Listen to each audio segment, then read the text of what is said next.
فطورنا اليوم 5 أكلات سهلة وسريعة تقدروا تديروها بكل سهولة. جبت البطاطا وحفرتها من النص على شكل قارب وقليتها، وبعدين جبت المفروم اللي هو يكون طايب كيمة مفروم، ودرتها الحشوة متاع البطاطا وزينتها بالصلصة متاع البيتزا، وحطيت عليها جبنة مبشورة أي نوع تبوه أو حتى جبنة شرايح عادي، وعليها شوية زيتون تدخلوها في الكوش. توا بندير الكفتة الطرابلسية والدحي الملبس. نجيب لحم مفروم وبصل ومعدنوس وبيضاء وخبزة قمرحية وحرارات وفلفل وبزار وملح، ونرحيهم في المفرمة طبعا مع كشك طماطم.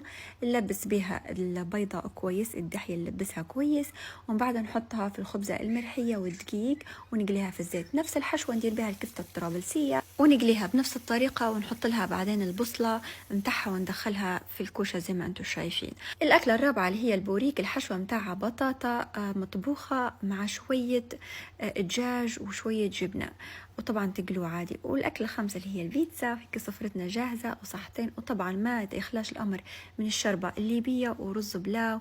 وهذا هم أكلاتنا، ودرت معهم على فكرة حتى بوريك سبانخ، لكن أنا ما نزلتش الطريقة متاعها. وهيك صحتين وعافية ورمضان كريم، وهذا رابع يوم رمضان. سلام.